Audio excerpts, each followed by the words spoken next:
Hi friends, किताबें में आपका स्वागत है। दोस्तों, मैं हूँ शैली। आज मैं आपके लिए एक ऐसी किताब लेके आई हूँ जिसका नाम आपने बचपन से ही सुना होगा। आनंद मठ। बंकिम चंद्र चट्टोपाध्याय इसके लेखक हैं और इस किताब को हम इसलिए जानते हैं क्योंकि जो हमारा राष्ट्रीय गीत है वंदे मातरम, वह इसी पुस्तक से लिया गया है। आज़ादी की जो लड़ाई थी उस समय बढ़ चढ़ के हिस्सा लिया स्वतंत्रता के आंदोलन में, उनके लिए यह किताब गीता से कम महत्वपूर्ण नहीं थी। सभी इसका वाचन करते थे, पठन करते थे और इसके जो गीत थे वंदे मातरम, यह ध्येय वाक्य बना हुआ था। गीत उनमें जोश भरता था और यह पुस्तक सही में जोश भरने वाला है और हमें अपने इतिहास के बारे में बताता है। साथ ही इसकी कहानी काफ़ी रोचक है। इतिहास की बात सुन के आप यह बिल्कुल न सोचें कि यह कोई बोरिंग सी ऐतिहासिक पुस्तक होगी, ऐसा नहीं है। इसकी कहानी बहुत ही इंटरेस्टिंग है, सत्य घटना पे आधारित है। 1770-74 के बीच का कालखंड इसमें लिया गया है। उस समय बंगाल में भीषण अकाल पड़ा था, लोग दाने दाने को मोहताज हो गए थे। इतनी विकट स्थिति थी कि मनुष्य को ही मार के खा रहे थे। भूख से बड़ी विपदा कुछ नहीं होती है, यह इस अकाल ने साबित किया था। लोग गांव छोड़ के या तो बड़े शहर जा रहे थे या फिर जंगल, क्योंकि गांव में कुछ नहीं बचा था। खेत अगर नहीं है तो खाने को कुछ नहीं है, लेकिन जंगल फिर भी देर से ख़त्म होते हैं। तो जंगल में लोगों को खाने के लिए पत्ते, लताएँ और कुछ फल फूल मिल जाते थे। तो बहुत सारे लोग जंगल की ओर भागते थे कि चलो वहाँ जाके जीवन रक्षा हो जाएगी, पत्ते उबाल के हम खा लेंगे। ऐसी विकट स्थिति थी और इसी समय अंग्रेज़ों का पदार्पण हो चुका था। ईस्ट इंडिया कंपनी थी, व्यापार और राजस्व पे उनका कब्जा था। उन्हें सिर्फ लगान से मतलब होता था, फसल कितनी हुई, व्यापार में क्या है, इनसे उन्हें कोई मतलब नहीं है। पैसा बनाना है चाहे वो जिस रूप में भी आए। अंग्रेज़ों की इस नीति के विरोध में सन्यासियों ने उनके साथ बाकायदा संगठन बना के युद्ध किया था। कई चरणों में यह युद्ध चला था और सन्यासियों ने अंग्रेज़ों पे विजय भी पाई थी। तो यह इस विजय गाथा है कि कैसे युद्ध किया सन्यासियों ने, कैसे आम लोगों के लिए वे लड़े, शस्त्र उठाया, बाकायदा अपनी सेना खड़ी की, हथियार बनाए, प्रशिक्षण कैसे लिया, इन सब का विस्तृत वर्णन आपको इस किताब में मिलता है। जो इसका शीर्षक है आनंद मठ, वह जगह होती है जहाँ पे पहले मंदिर हुआ करते थे और साथ में पाठशाला वगैरह जुड़ी होती थी, गुरुकुल होते थे। मठ कहलाता था वह। शहर से दूर गांव और शहर से बाहर की ओर स्थित होते थे मठ, और वहाँ पे सन्यासी रहते थे जो बच्चों को शिक्षित करते थे। तो यह आनंद मठ है जो आनंद कानन बिल्कुल घने जंगल के बीच में स्थित था। अंग्रेज मठ को ढूंढते रहते हैं पर वे इसकी था नहीं पा पाते हैं कि यह है किधर। आनंद मठ प्रकृति के बीच में सचमुच ऐसी जगह थी जहाँ पे रहते हुए मनुष्य को सचमुच आनंद की प्राप्ति हो।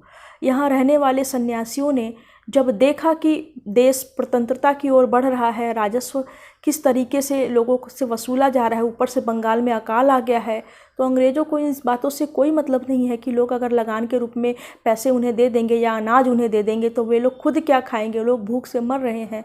तो उन्होंने शस्त्र उठा लिया था। आनंद मठ के जितने जो सन्यासी थे वे अपने आप को संतान कहते थे। संतान, भारत माता की संतान, जो देश सेवा के लिए अपने प्राण किसी भी क्षण उत्सर्ग करने के लिए तत्पर रहता हो। सन्यासियों के जो महंत थे वे थे सत्यानंद। कथा प्रारंभ होती है, महेंद्र काफ़ी धनवान व्यक्ति थे, बंगाल के व्यापारी थे, किलानुमा उनकी कोठी थी, काफ़ी रुपए पैसे थे। लेकिन जब अकाल का आगमन होता है, सारे नौकर चाकर भाग जाते हैं, कहीं पे अनाज नहीं है, तो पैसे से भूख तो नहीं मिटाया जा सकता है। परिवार में उनकी पत्नी कल्याणी और एक छोटी सी बच्ची थी। परेशान होकर कल्याणी कहती है कि हमें यहाँ से कहीं चलना चाहिए, नहीं तो हम यहाँ रहते हुए तो मर जाएंगे। तो महेंद्र कलकत्ते जाने का सुझाव देते हैं। तो कल्याणी पूछती भी है कि कलकत्ते में क्या होगा, क्या हमें वहाँ पे अनाज मिल जाएगा, काम मिल जाएगा। महेंद्र कहते हैं कि अगर कलकत्ते में कुछ नहीं हो सका तो हम जंगल चले जाएंगे, वहाँ पेड़ पत्ते खा के अपना जीवन यापन कर लेंगे। पति पत्नी घर से निकलते हैं, कलकत्ते की ओर रवाना होते हैं। रास्ते में बच्ची को भूख लगती है। महेंद्र दूध की व्यवस्था करने इधर उधर घूम जाते हैं। जंगल में कल्याणी और बच्ची अकेली हैं। तभी वहाँ पे डाकू आते हैं और उन दोनों को उठा के ले जाते हैं। महेंद्र लौट के आते हैं, देखते हैं कि कल्याणी नहीं है, तो वो बहुत हताश हो जाते हैं और इधर उधर भटकने लगते हैं, नाम ले लेके अपनी पत्नी का पुकारने लगते हैं। निराशा हताशा में उनके अस्त्र व्यस्त्र वस्त्रों को देख के एक अंग्रेज समझता है कि यह कोई सन्यासी है, यानी कि संतान है, विद्रोही है, तो उसे पकड़ के जेल में बंद कर देते हैं। कल्याणी डाकुओं के पास पहुंचती है, अनाज की कमी उनके पास भी है। वे लोग कल्याणी और बच्ची को जिंदा भूंज के खाना चाहते हैं। उसी समय उनमें कैसे क्या बंटवारा होगा, कौन खाएगा, किसे खाना मिलेगा नहीं मिलेगा, क्योंकि बच्ची छोटी है, माँ बस है एक खाने को। तो इस बीच इन बातों को लेकर के डाकुओं के बीच झगड़ा होता है और कल्याणी मौका पाके अपनी बच्ची के साथ वहाँ से भागती है और जंगल में भटकती हुई वह आनंद मठ में पहुँच जाती है। सत्यानंद उसका उपचार करते हैं, बच्ची को भोजन देते हैं और आश्वासन देते हैं कि महेंद्र को वे ढूंढेंगे। अपने एक दूत को वो इस काम के लिए लगाते हैं। महेंद्र को अंग्रेज़ों से छुड़ा के लाया जाता है। स्वामी जी उसके बारे में जान के सोचते हैं कि अगर यह सन्यासी बन जाए तो काफ़ी अच्छा रहेगा, क्योंकि इसके पास धन भी है और एक बड़ी सी जगह है, इसका घर जो किलानुमा है, वहाँ पे बहुत सारा काम हो सकता है देश सेवा के लिए। पर महेंद्र इसके लिए तैयार नहीं होते हैं। वो क्षमा याचना करते हुए वहाँ से निकल जाते हैं, क्योंकि सन्यासी बनने के लिए सबसे पहले गृहस्थ जीवन का त्याग करना था, जो कि महेंद्र नहीं चाहते हैं।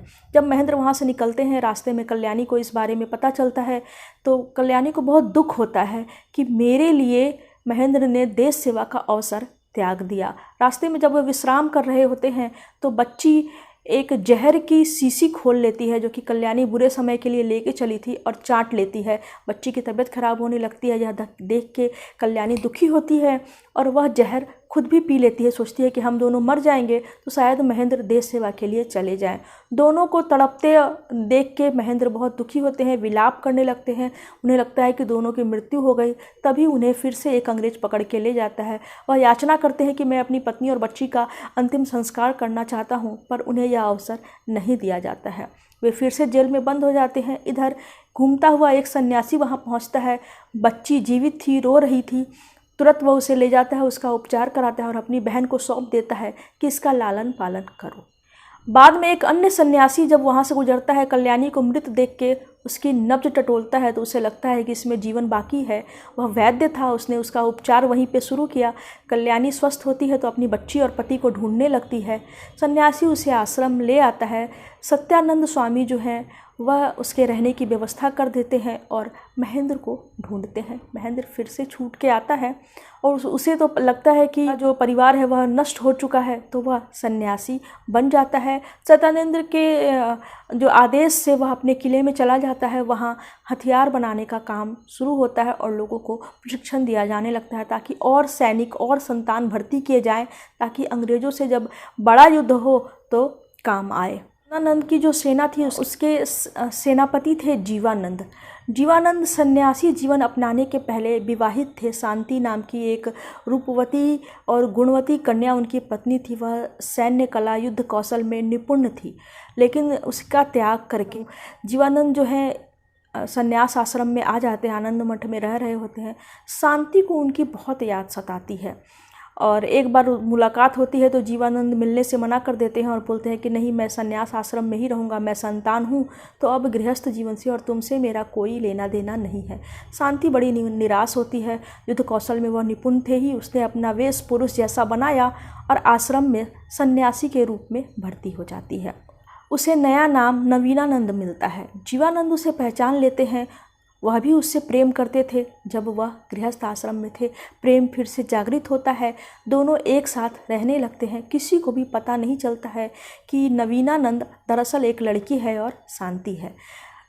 यहाँ रहते हुए बीच बीच में जीवानंद को बहुत अफसोस भी होता है कि वह सन्यास धर्म का जो है पालन नहीं कर रहे हैं, धोखा दे रहे हैं अपने मित्रों को, कुछ न कुछ गलत हो रहा है और उन्हें इसका पश्चाताप करना चाहिए या फिर युद्ध में अपना जीवन उत्सर्ग कर देना चाहिए।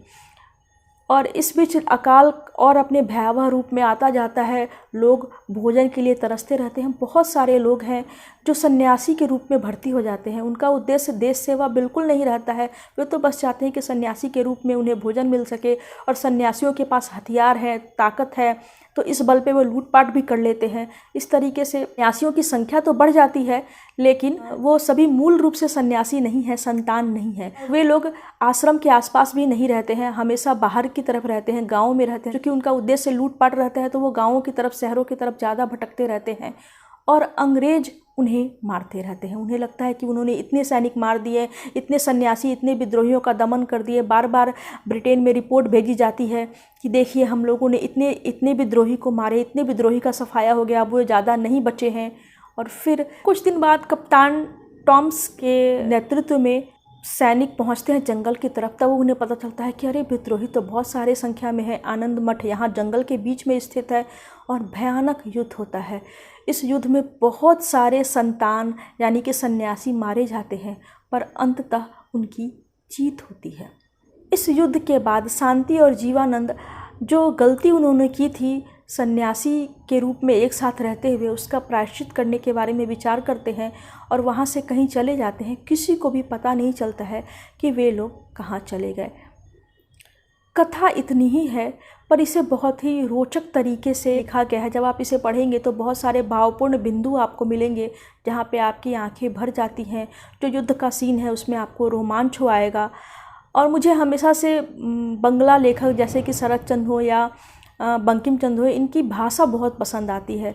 आप पढ़ेंगे तो इसमें भाषा में आप बिल्कुल नवीनता पाएंगे। जो भाषा शैली है हमारे हिंदी लेखकों की, उनसे थोड़ी सी भिन्न मिलेगी और अच्छी लगती है, सरस है, सरल है।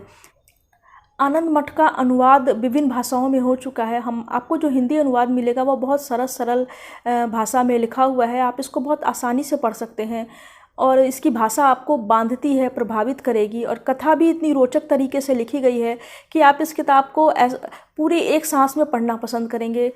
सन्यासी विद्रोह और आनंद मठ के ऊपर एक फ़िल्म भी आने वाली है, तो फिल्म रिलीज होने से पहले ही आप इस किताब को पढ़ लीजिए ताकि आपको मूल कहानी पता रहे और पिक्चर देखने का मज़ा दुगना हो जाए। इसे पढ़िए, फिर मुझे बताइए यह आपको कैसी लगी। मिलती हूँ मैं अगली वीडियो में अगली किताब के साथ। बाय।